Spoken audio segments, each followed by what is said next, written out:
Hello friends, I am Kanhaiya. Welcome back to Bio Infinity. तो जैसा कि आपको याद होगा, लास्ट क्लास में हमने जाना था न्यूट्रिशन के बारे में। हमने जाना था types of nutrition, heterotrophic nutrition क्या होता है, ऑटोट्रॉफिक न्यूट्रिशन क्या होता है। हमने हेटरोट्रॉफिक न्यूट्रिशन के टाइप्स के बारे में जाना था। सैप्रोफाइटिक क्या होता है, पैरासाइटिक क्या होता है, होलोसाइटिक क्या होता है। तो आज की इस क्लास में हम ऑटोट्रॉफिक न्यूट्रिशन स्टार्ट करेंगे, जिसमें मैंने आपको बताया था कि जो भी ऑर्गेनिज्म, यानी कि मैंने एग्जांपल के लिए आपको ग्रीन प्लांट्स लिखवाए थे, यानी कि जो भी ऑर्गेनिज्म अपना फूड खुद से प्रिपेयर करते हैं वो सारे के सारे हमारे क्या होते हैं, ऑटोट्रॉफ्स। अब उनके अंदर जो ये फूड बनाने का प्रोसेस होता है, जिसे हम जानते हैं फोटोसिंथेसिस के नाम से। यानी कि जो ग्रीन प्लांट्स होते हैं अपने लिए फूड प्रिपेयर करते हैं, जिस प्रोसेस को हम बोलते हैं फोटोसिंथेसिस। ठीक है। आज हम इस फोटोसिंथेसिस को कवर करेंगे, लीफ की स्ट्रक्चर जानेंगे या फिर जानेंगे फोटोसिंथेसिस का पूरा प्रोसेस होता कैसे। ठीक है, तो चलो करते हैं आज की क्लास स्टार्ट। सबसे पहले हम जानेंगे फोटो का मतलब। फोटो मीन्स क्या होता है? देखो, नाम से याद रखना, फोटो मीन्स होता है सनलाइट। फोटो मीन्स होता है सनलाइट, और सिंथेसिस मीन्स होता है टू मेक। यानी कि ग्रीन प्लांट्स सनलाइट का यूज करते हैं, किस लिए यूज करते हैं? फूड मेक करने के लिए, यानी कि अपने लिए फूड प्रिपेयर करने के लिए किस चीज का यूज करेंगे? वो सनलाइट का। तो आज की इस क्लास में हम इसी सनलाइट के बारे में, कैसे सनलाइट पूरी तरीके से काम करती है या फिर पूरा प्रोसेस किस तरीके से चलता है, उसे जानेंगे। तो देखो, प्लांट्स क्या करते हैं, सनलाइट का यूज करके अपने लिए फूड प्रिपेयर करते हैं। देखो, उनके लिए ना जो भी प्रोसेस होता है, उन्हें नेचुरली सारी चीजें मिलती हैं। अब कार्बन डाइऑक्साइड, हमारे एटमॉस्फेयर में कार्बन डाइऑक्साइड पाई जाती है, तो वो उस गैस को, कार्बन डाइऑक्साइड को एटमॉस्फेयर से एब्जॉर्ब कर लेते हैं।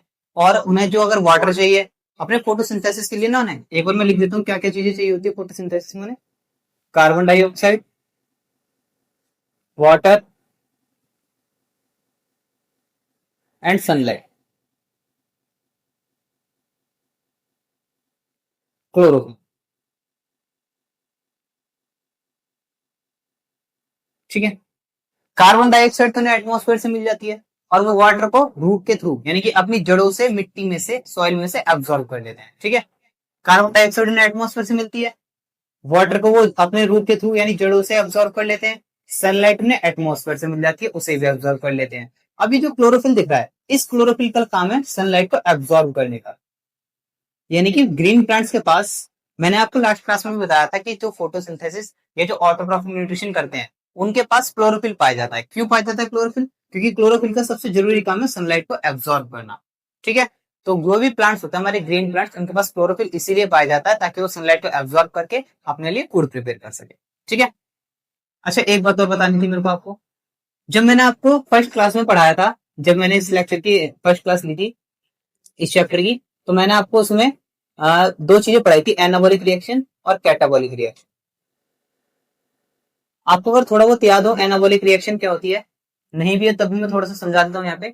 जब मैंने आपको बताया था, जब भी छोटे छोटे मॉलिक्यूल्स, छोटे छोटे फूड पार्टिकल्स, जो हमारे छोटे छोटे फूड पार्टिकल्स मिलकर एक बड़ा पार्टिकल बनाते हैं, इस प्रोसेस को हम एनाबॉलिक बोलते हैं। यानी कि सिंपल पार्टिकल से, सिंपल फूड मटेरियल से एक कॉम्प्लेक्स फूड बनाते हैं,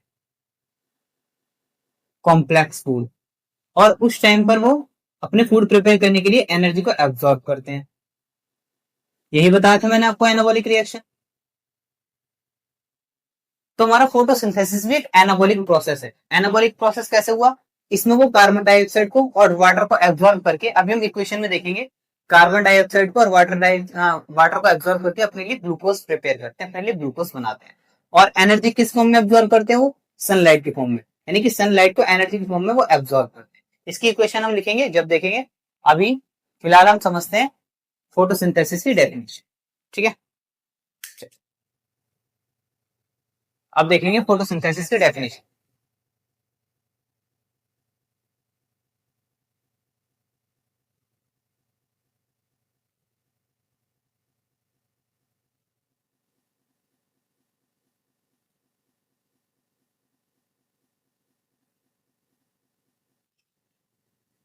एक बार मीन भी लिख देता हूँ यहाँ पे इनका।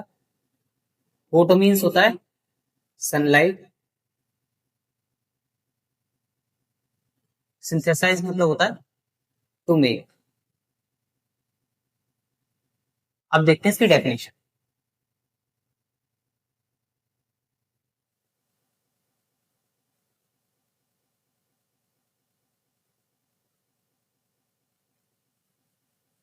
The process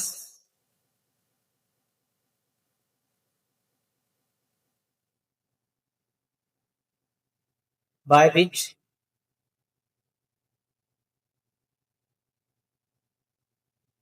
green plants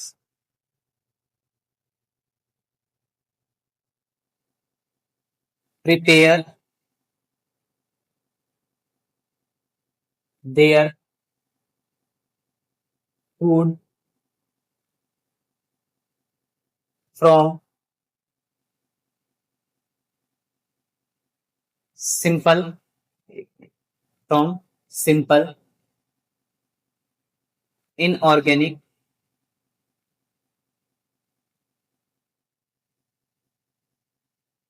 food material like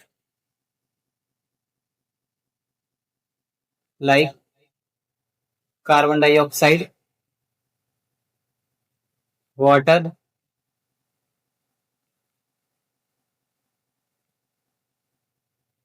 with the help of sunlight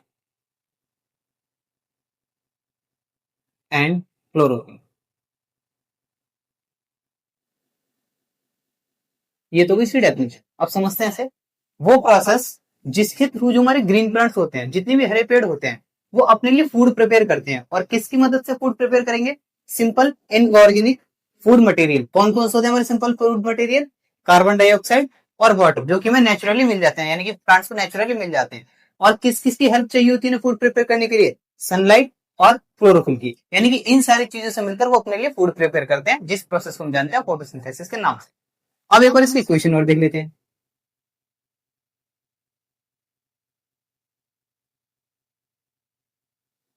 carbon dioxide, अच्छा ब्लैक मार्कर से लिखते हैं। एक बार इसकी इक्वेशन देख लेते हैं। Carbon dioxide, water,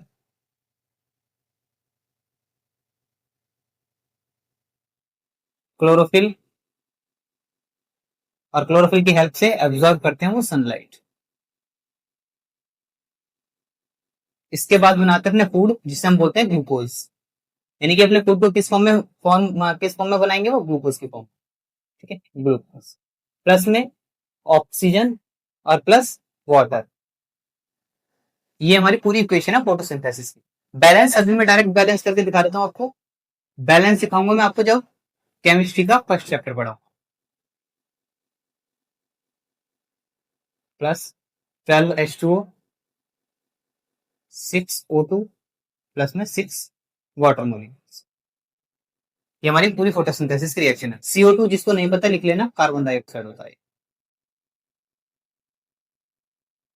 carbon dioxide, ठीक है। इनसे मिलाकर वो अपने लिए फूड प्रिपेयर करते हैं, और इसी पूरे प्रोसेस को हम जानते हैं फोटोसिंथेसिस के नाम से। ठीक है। अच्छा, एक बात आप याद रखना, जो यहाँ पर ऑक्सीजन गैस बनती है, ये जो ऑक्सीजन गैस बन रही है, ये ऑक्सीजन बनती है हमारी वाटर के मॉलिक्यूल से, कार्बन डाइऑक्साइड से नहीं बनती। क्योंकि जो सनलाइट है वो सिर्फ वाटर मॉलिक्यूल को, यानी कि H2O को तोड़ने का काम करती है, कार्बन डाइऑक्साइड को नहीं तोड़ती सनलाइट। ठीक है। तो अगर कोई पूछता है कि ऑक्सीजन किससे बनती है, तो वाटर के मॉलिक्यूल से, वाटर मॉलिक्यूल से बनती है, कार्बन डाइऑक्साइड से नहीं बनती। अच्छा, एक बात और, मेरा क्वेश्चन था सिंपल सा, कि जब भी प्लांट्स रेस्पिरेशन करते हैं, यानी कि अपना सांस लेते हैं, ब्रीथिंग का प्रोसेस करते हैं जैसे हम करते हैं, तो कौन सी गैस को इनटेक करते हैं? सोचो आप, कौन सी गैस को इनटेक करेंगे? वो इनटेक करते हैं ऑक्सीजन को। जैसे हमारे अंदर होता है ना रेस्पिरेशन, ऑक्सीजन को इनटेक करना और कार्बन डाइऑक्साइड को रिलीज करना, ऐसे ही जब प्लांट्स ब्रीथिंग करते हैं, यानी कि सांस लेते हैं, तो उस टाइम पे वो कौन सी गैस लेकर जाते हैं? ऑक्सीजन को, और कार्बन डाइऑक्साइड रिलीज करते हैं। आपने शायद पहले कभी आपने सुना होगा किसी के मुंह से कि प्लांट्स कार्बन डाइऑक्साइड लेते हैं और ऑक्सीजन देते हैं, तो वो सही बात है, लेकिन वो कब सही है? जब वो अपने लिए फूड प्रिपेयर कर रहे हैं, यानी कि फोटोसिंथेसिस कर रहे हैं, उस टाइम पे वो कार्बन डाइऑक्साइड को एब्जॉर्ब करते हैं और ऑक्सीजन को रिलीज करते हैं। लेकिन जब प्लांट्स रेस्पायर करते हैं, यानी कि ब्रीथिंग, सांस लेते हैं, तो उस टाइम पे कौन सी गैस लेकर जाएंगे अंदर? ऑक्सीजन। और कौन से रिलीज करेंगे? Carbon dioxide. ठीक है। अब हम देखेंगे रॉ मटेरियल्स फॉर फोटोसिंथेसिस। ठीक है, यानी कि फोटोसिंथेसिस प्रोसेस में क्या क्या चीजें, क्या क्या कच्चे पदार्थ, क्या क्या रॉ मटेरियल्स चाहिए हो। मैंने आपको क्वेश्चन जो लिखवाई थी उसमें भी बताया था। कार्बन डाइऑक्साइड एक तो ये रॉ मटेरियल है हमारा, सेकंड वाटर,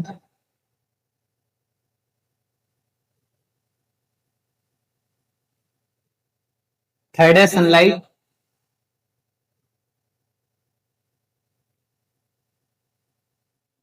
फोर्थ है हमारा क्लोरोफिल। क्लोरो ये चार चीजें, चार रॉ मटेरियल्स होते हैं जो फोटोसिंथेसिस का पूरा प्रोसेस करते हैं। ये कार्बन डाइऑक्साइड प्लांट्स को कहां से मिलती है? From atmosphere, from atmosphere.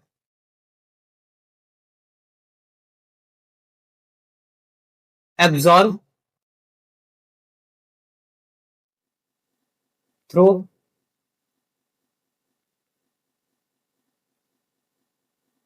Leaf, यानी कि पत्तियों पे एक छोटी सी स्ट्रक्चर होती है जो कि मैं भी आपको बनवा कर दिखाऊंगा, जो एटमॉस्फेयर से एब्जॉर्ब करते हैं कार्बन डाइऑक्साइड। वो कहां पे होता है एब्जॉर्प्शन का प्रोसेस? पत्ती के ऊपर, यानी कि लीफ के ऊपर। लीफ में कुछ छोटे छोटे स्टोमेटा पाए जाते हैं, स्टोमेटा, जिसकी वजह से कार्बन डाइऑक्साइड एब्जॉर्ब होती है प्लांट्स के अंदर।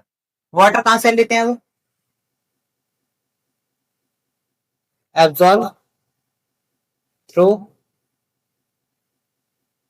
There root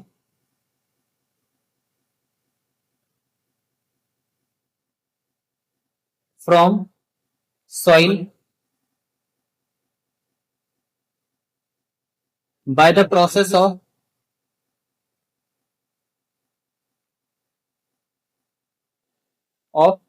osmosis। ऑस्मोसिस क्या है? एक ऐसा प्रोसेस है जिसमें जो हमारा वाटर है हमेशा हाई कंसेंट्रेशन से लो कंसेंट्रेशन की ओर फ्लो करता है, ठीक है, यानी कि ज्यादा से कम की तरफ पानी चलता है, उसे हम बोलते हैं ऑस्मोसिस। अब क्योंकि प्लांट्स तो वाटर का यूज कर लेते हैं फोटोसिंथेसिस के प्रोसेस में, यानी उनके अंदर पानी की कमी हो जाती है, तो वो पानी कहां से आता है उनके लिए? सॉइल, यानी कि मिट्टी में से, और वाटर को एब्जॉर्ब कर लेते हैं। और किसके थ्रू एब्जॉर्ब करते हैं वो? रूट के थ्रू, यानी कि उनकी जो जड़ें होती हैं उनके थ्रू वो वाटर को एब्जॉर्ब कर लेते हैं। अगली चीज सनलाइट। सनलाइट को एब्जॉर्ब करने का काम होता है एब्जॉर्ब बाय क्लोरोफिल, यानी कि जो ग्रीन प्लांट्स के अंदर क्लोरोफिल पाया जाता है वही सनलाइट को एब्जॉर्ब करने का काम। क्लोरोफिल ऑलरेडी प्रेजेंट, ये इनके पास पहले से पाया जाता है ग्रीन प्लांट्स में, इन ग्रीन प्लांट्स।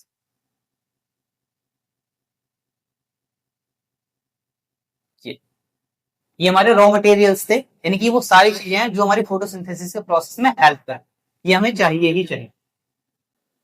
देखो अब हम देखेंगे transverse section of leaf. Imagine करो एक पत्ती है, ये एक पत्ती है, ठीक है, इस पत्ती को मैं अपने हाथ पे इस तरीके से रखता हूं और इसे ऐसे ऐसे फाड़ता हूं उस पत्ती को। अब जो इस पत्ती की मोटाई आपको दिखाई दे रही है, मोटाई, इस मोटाई के अंदर कुछ सेल्स पाई जाती है जिनका मैं नाम लिख रहा हूं। सबसे ऊपर एक लेयर पाई जाती है, ये लेयर जो आपको दिखी होगी, ये वाली लेयर, ये होती है क्यूटिकल। क्यूटिकल की बनी हुई लेयर होती है। उसके नीचे जो ये कुछ सेल्स नजर आ रही है, ये वाली सेल्स, इसे बोलते हैं अपर एपिडर्मिस। Upper epidermis. ये जो नीचे वाली लेयर है सेल की, इसे बोलते हैं lower epidermis. Lower epidermis.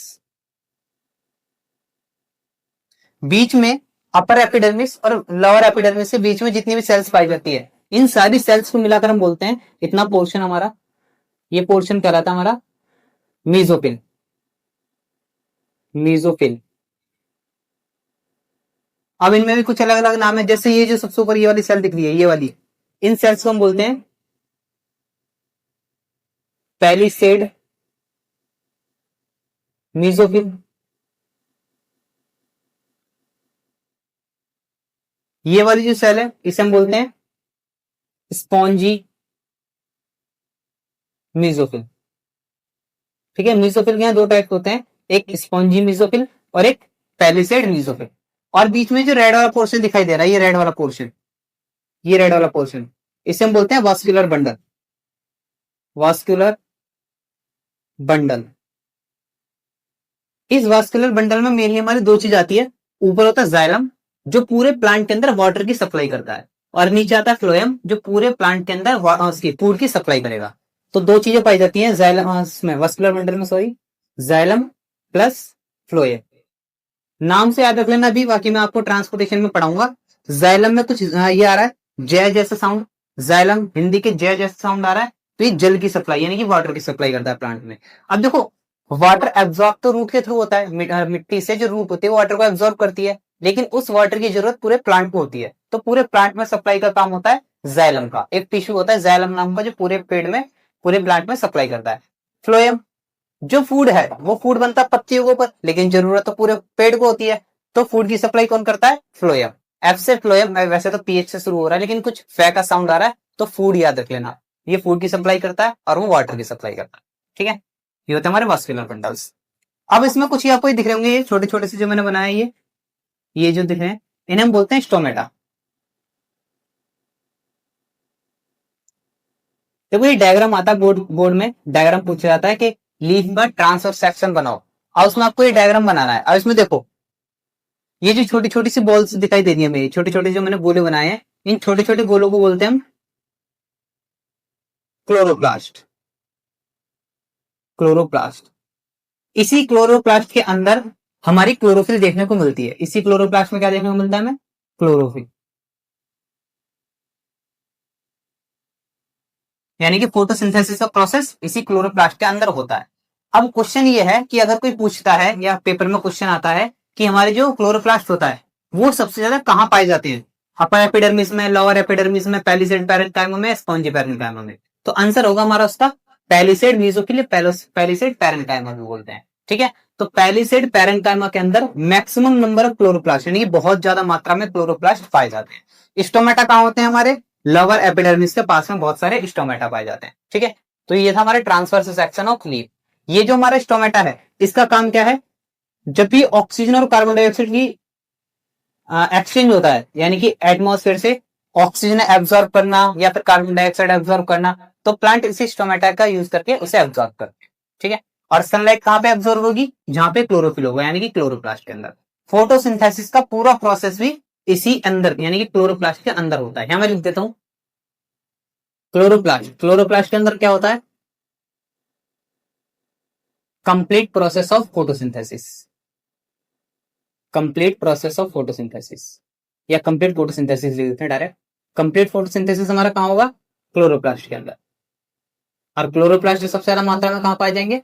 Palisade mesophyll के अंदर। बस ये डायग्राम में। अब हम डायग्राम देखेंगे इस स्टोमेटा का, यानी कि स्टोमेटा के अंदर गैसों का एक्सचेंज किस तरीके से होता है उसे हम जानेंगे। ये हमारा स्टोमेटा, ठीक है, ये हमारा स्टोमेटा होता है। स्टोमेटा में जो ये अंदर जो सेल दिखाई दे रही है इस तरीके की बीन शेप सेल, एक राजमे जैसी जो दो सेल दिखाई दे रही है, इन्हें हम बोलते हैं गार्ड सेल्स। गार्ड सेल्स, ठीक है, कैसी होती है? दिखाई कैसी देती है? बीन शेप, राजमा जैसी, या जो बीन की फली आती है उसके बीज के जैसी बीन शेप दिखाई देती है। और कितनी होती है? ये दो। उनके बीच में जो रेड कलर से दिखाई दे रहा है ये होता है हमारा क्लोरोप्लास्ट। क्लोरोप्लास्ट हमारा पैलिसेड में भी होता है और इसके अंदर भी थोड़ा सा क्लोरोप्लास्ट पाया जाता है कुछ मात्रा में। ठीक है, और जो बीच में से होल को बोलते हैं हम स्टोमेटल कोर। स्टोमेटा का कोर, स्टोमेटल पोर। देखो एक तो डायग्राम ही हो गया, मैं एक और डायग्राम बनाता हूं उसका।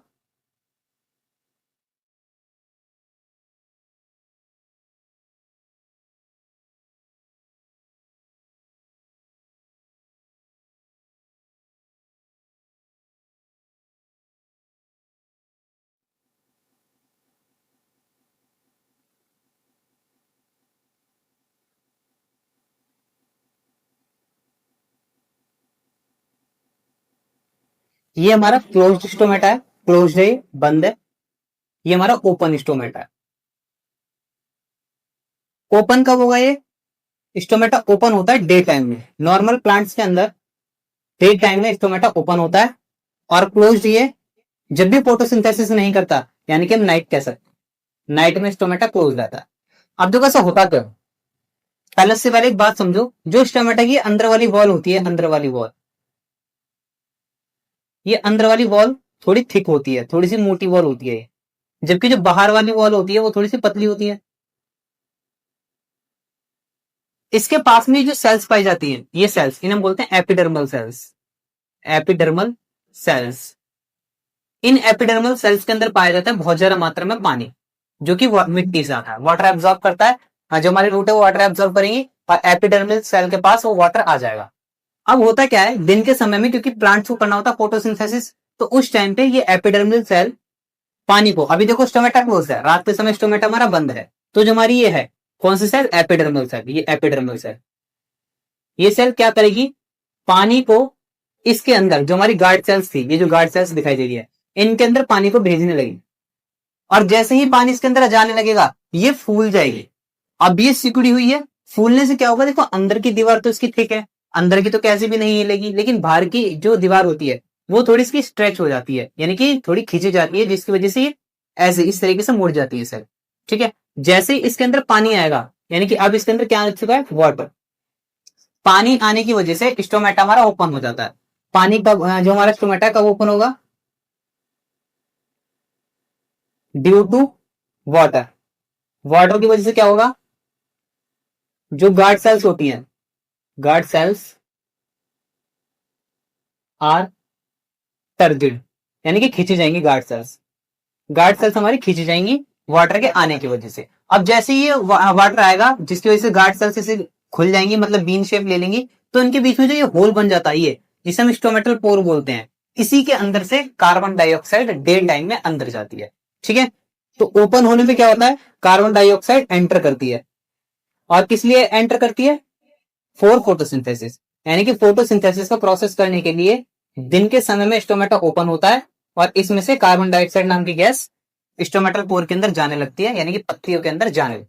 ठीक है, तो अगर कोई क्वेश्चन पूछता है कि जो हमारा स्टोमेटा है, या फिर स्टोमेटा का काम क्या होता है, या फिर जो कार्बन डाइऑक्साइड है वो प्लांट्स के अंदर कैसे जाती है, तो जब दिन के समय में हमारा स्टोमेटा ओपन होता है, उस टाइम पे कार्बन डाइऑक्साइड उसके अंदर एंटर कर जाती है, और किस लिए एंटर करती है, फोटोसिंथेसिस करने के लिए। ठीक, अब रात के समय ये बंद क्यों होता है, सबसे पहली बात, रात के समय तो हमें सनलाइट नहीं मिलेगी, रात के समय सनलाइट नहीं होगी, सनलाइट नहीं होगी तो हमारा फोटोसिंथेसिस का प्रोसेस भी नहीं होगा, और फोटोसिंथेसिस नहीं होगा इसका मतलब हमें कार्बन डाइऑक्साइड की जरूरत नहीं है। तो रात के समय में फोटोसिंथेसिस नहीं होता क्योंकि सनलाइट ही नहीं होती, इसलिए रात के समय ये क्लोज रहता है, दिन के समय ये खुल जाता है क्योंकि इसे सनलाइट चाहिए और कार्बन डाइऑक्साइड चाहिए। अब जो ये क्लोरोप्लास्ट है ये सनलाइट को ऑब्जर्व करेंगे क्योंकि इसके अंदर क्लोरोफिल है, यहाँ सनलाइट ऑब्जर्व होगी क्योंकि क्लोरोप्लास्ट के अंदर क्या पाया जाता है, क्लोरोफिल, तो यहाँ सनलाइट ऑब्जर्व हो जाएगी। और कार्बन डाइऑक्साइड कहां से ऑब्जर्व होगी, स्टोमेटल पोर से। ठीक, ये था हमारा स्टोमेट। अब देखेंगे मैकेनिज्म ऑफ फोटोसिंथेसिस, यानी कि फोटोसिंथेसिस का प्रोसेस में उसका जो मैकेनिज्म होता है, पूरी क्रिया होती है, पूरा मैकेनिज्म किस तरीके से चलता है। ठीक, सबसे पहला पॉइंट है एब्जॉर्प्शन, एब्जॉर्प्शन, सेकंड पॉइंट है हमारा कन्वर्जन और फोटोलाइसिस।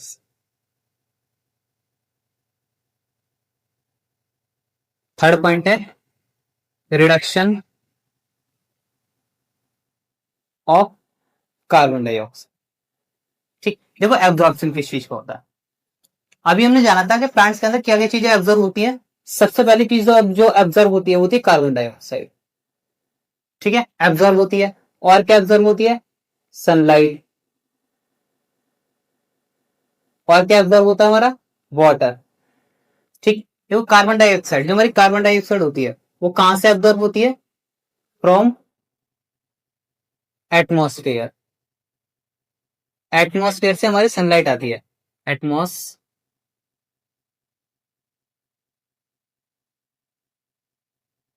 एब्जॉर्ब कौन करता है कार्बन डाइऑक्साइड को, स्टोमेटा, मैंने आपको बताया था ना कार्बन डाइऑक्साइड कौन एब्जॉर्ब करेगा, स्टोमेटा। दूसरी चीज है सनलाइट, सनलाइट कहां से आती है, फ्रॉम सन, सन से सनलाइट बनती है, और सनलाइट को कौन एब्जॉर्ब करता है, सनलाइट को एब्जॉर्ब करता है क्लोरोफिल, क्लोरोफिल। ठीक है, थर्ड हमारा वाटर, वाटर कहां से ऑब्जर्व होता है,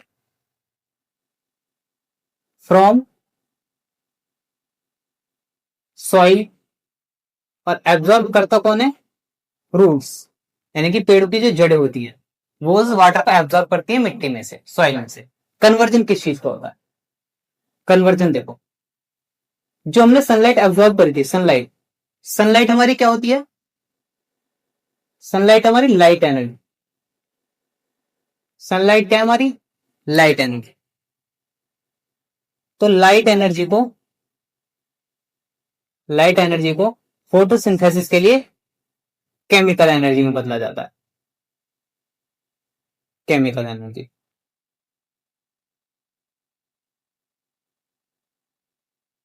ठीक है। एब्जॉर्प्शन का मतलब क्या था? कार्बन डाइऑक्साइड एब्जॉर्ब करी, सनलाइट एब्जॉर्ब करी और वाटर एब्जॉर्ब करा। कार्बन डाइऑक्साइड एब्जॉर्ब होती है एटमॉस्फेयर से, स्टोमेटा के थ्रू। सनलाइट एब्जॉर्ब होती है सन से, क्लोरोफिल के थ्रू। और H2 हमारा एब्जॉर्ब होता है रूट से, रूट के थ्रू। और कहां से आता है? वाटर, सॉइल से। ठीक है। अब कन्वर्जन देखते हैं। कन्वर्जन या फोटोलाइसिस। कन्वर्जन का मतलब होता है सनलाइट को, जो सनलाइट से हमें लाइट एनर्जी मिल रही है, उस लाइट एनर्जी को केमिकल एनर्जी में बदलना। और जो हमारे फोटोलाइसिस है, फोटोलाइसिस, फोटोलाइसिस में हम क्या करते हैं? जो वाटर होता है, मैंने आपको बताया था ना, जो ऑक्सीजन होती है फोटोसिंथेसिस की इक्वेशन में, जो ऑक्सीजन होती है, इक्वेशन में लिखूंगा अभी, जो ऑक्सीजन होती है वो किससे बनती है? वाटर से। तो वाटर का कन्वर्जन किस में? फोटोलाइसिस, यानी कि जो फोटो का मतलब होता है सनलाइट की मदद से तोड़ना, फोटोलाइसिस। लाइसिस का मतलब ब्रेक करना, और फोटो मतलब सनलाइट की वजह से। तो वाटर मॉलिक्यूल सनलाइट की वजह से ब्रेक हो जाता है। किस किस में टूट जाता है? H2 में और O2 में। बैलेंस करने के लिए हमने यहाँ पे 12 लगाया था, 14 लगाया था, जो भी था, चेक कर लेना इक्वेशन में। तो H2 और O2 में हमारी वाटर मॉलिक्यूल का ब्रेकडाउन हो जाता है, यानी कि टूट जाता है वाटर मॉलिक्यूल। रिडक्शन होता है। रिडक्शन का मतलब क्या होता है? आपने केमिस्ट्री में पढ़ा होगा, नहीं तो मैं अभी क्लास में कराऊंगा जब मैं केमिस्ट्री में चैप्टर स्टार्ट कराऊंगा। रिडक्शन का मतलब होता है या तो हाइड्रोजन ऐड हो जाए, या तो हाइड्रोजन जो हमारा ऐड हो जाए, या फिर ऑक्सीजन रिलीज हो जाए। क्योंकि कार्बन डाइऑक्साइड से हमारा क्या बनता है? Form glucose. कार्बन डाइऑक्साइड से ग्लूकोज बनता है, जिसका फॉर्मूला होता है C6H12O6। लेकिन कार्बन डाइऑक्साइड का फॉर्मूला क्या था? CO2। तो इसमें क्या चीज ऐड हुई है हमारी? हाइड्रोजन। देखो हाइड्रोजन ऐड हो रहा है ना, तो इसलिए क्या हो रहा है यहाँ पे? रिडक्शन। किस चीज का रिडक्शन होता है? Carbon dioxide. तो याद रखना, मेनली हमारे 3 प्रोसेस होते हैं। सबसे पहले जो प्रोसेस होता है मैकेनिज्म में, वह है एब्जॉर्प्शन, यानी कि सनलाइट को एब्जॉर्ब करना। दूसरा कन्वर्जन और फोटोलाइसिस, सनलाइट को लाइट एनर्जी से केमिकल एनर्जी में बदलना। और वाटर मॉलिक्यूल जो होते हैं हमारे, वाटर मॉलिक्यूल जो होते हैं, उस वाटर मॉलिक्यूल को हाइड्रोजन और ऑक्सीजन में ब्रेक डाउन करना, तोड़ना। ठीक है। रिडक्शन का मतलब क्या होता है? कार्बन डाइऑक्साइड में हाइड्रोजन ऐड हो जाएगा, यानी कि उसका रिडक्शन होगा। रिडक्शन का मतलब हाइड्रोजन का ऐड होना, और हाइड्रोजन ऐड आके क्या बन जाएगा? वो हमारा ग्लूकोज। तो यहाँ पे रिडक्शन होता है कार्बन डाइऑक्साइड। तो ये तो हमारा पूरा फोटोसिंथेसिस का मैकेनिज्म और पूरे फोटोसिंथेसिस का टॉपिक। तो आज की इस क्लास को हम यहीं पे एंड करते हैं। कल की क्लास में हम जानेंगे न्यूट्रिशन कैसे होता है अमीबा के अंदर। ठीक है। अमीबा के बारे में जानेंगे कि अमीबा एक यूनिसेल्युलर ऑर्गेनिज्म होता है, और वो अपने फूड को कैसे इंटेक करता है और कैसे उसे डाइजेस्ट करता है। ठीक है। तो आज की इस क्लास को हम यहीं पे खत्म करेंगे। मिलते हैं कल की क्लास में। तो जब तक चैनल को सब्सक्राइब कर लेना, वीडियो को लाइक कर देना, और अगर कोई डाउट हो तो कमेंट सेक्शन में लिख देना। ठीक है। बाय।